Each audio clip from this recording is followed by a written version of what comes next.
और अब बात कुछ क्राइम की खबरों की, जिसमें सबसे पहले बात होगी बेवफा बेगम के खूनी प्लान की। नोएडा में 10 महीने पहले एक हत्या हुई थी। प्राइवेट कंपनी में सुपरवाइजर को गोली मारकर कत्ल कर दिया गया था। पुलिस ने अब खुलासा करते हुए मृतक की पत्नी को ही गिरफ्तार किया, जो नाम बदलकर हरियाणा में रहने लगी थी। देखिए क्या है ये पूरी कहानी।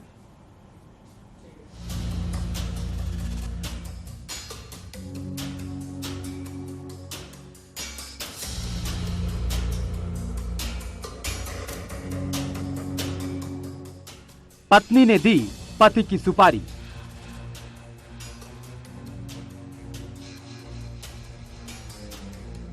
किलर बीवी 20,000 की इनामी।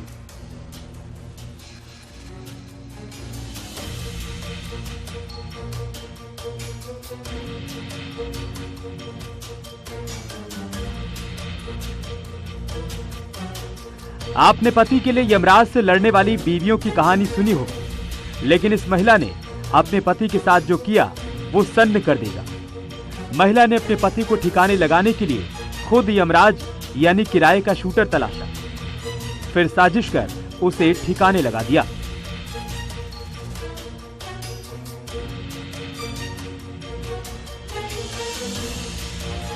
वारदात के बाद से फरार महिला को पुलिस करीब 10 महीने बाद गिरफ्तार करने में कामयाब रही, जो हरियाणा में अपना नाम बदल कर रह रही थी। पुलिस ने मर्डर मिस्ट्री का खुलासा किया है। लव ट्रायंगल में एक पत्नी ने अपने पति की हत्या कराई थी, जिसमें उसका शार्प शूटर और उसका बेटा शामिल था।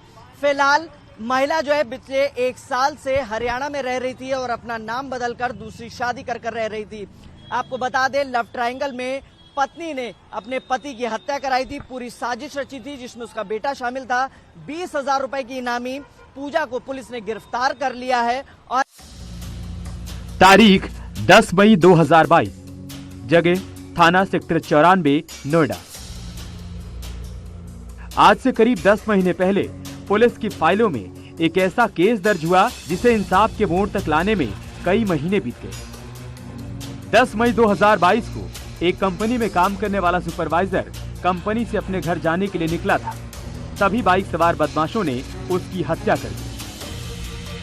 10 मई को सेक्टर 94 सुपरनोवा बिल्डिंग के पास कंपनी के सुपरवाइजर ऋषिपाल शर्मा अपने घर जा रहे थे। इस दौरान उन पर बाइक सवार 2 लोगों ने फायरिंग की। ऋषिपाल शर्मा को दिल्ली के सफदरजंग अस्पताल भेजा गया, जहां उनकी 14 मई को इलाज के दौरान मौत हो गई। वारदात शहर के बीचों बीच हुई थी, लिहाजा पुलिस ने इसे एक चैलेंज के रूप में लिया और कई पुलिस टीमें केस के खुलासे के लिए लगाई गईं। जांच के दौरान पुलिस के हाथ कई सीसीटीवी फुटेज लगे, जिनमें हत्यारों की तस्वीर कैद थी। लेकिन समस्या ये थी कि जिस बाइक पर बदमाश सवार थे, उसकी नंबर प्लेट पर मिट्टी पोती हुई थी, ताकि गाड़ी का नंबर पुलिस को ना मिले। करीब 12 सीसीटीवी खंगालने के बाद एक जगह पर पुलिस को अहम सुराग मिला। पुलिस ने बाइक चलाने वाली की पहचान की तो सभी के होश उड़ गए। पता चला कि कातिल को बाइक पर लेकर जाने वाला कोई और नहीं बल्कि मृतक का सौतेला बेटा था। पुलिस ने जैसे ही आरोपियों को हिरासत में लिया, केस की परत दर परत खुलती चली गई। पूछताछ के दौरान आरोपियों ने बताया, मृतक की पत्नी ने हत्या की साजिश रची। पत्नी को दूसरे शख्स से प्यार हो गया था और पति की संपत्ति हड़पने के लिए उसके कत्ल का प्लान बनाया। आरोपियों ने मर्डर के लिए 50,000 रुपए में एक शूटर को हायर किया। उसे एक बाइक दी। हत्यारों ने पहले ऋषिपाल का 4 किलोमीटर तक पीछा किया, फिर गोली मारकर उसकी हत्या कर दी। इस वारदात के फौरन बाद ही पुलिस ने महिला के प्रेमी और उसके बेटे को गिरफ्तार कर लिया था, लेकिन वारदात के बाद से ही हत्या की मास्टरमाइंड पत्नी फरार थी, जिसे आज हरियाणा के एक इलाके से गिरफ्तार किया गया।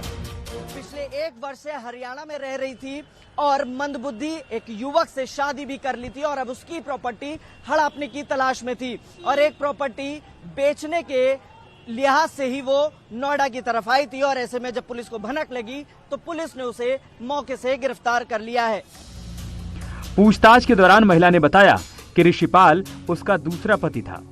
इससे पहले पति के साथ महिला का तलाक हो चुका था और अब वो तीसरे शख्स के प्यार में थी, लिहाजा दूसरे पति को ठिकाने लगाना उसकी मजबूरी बन गई।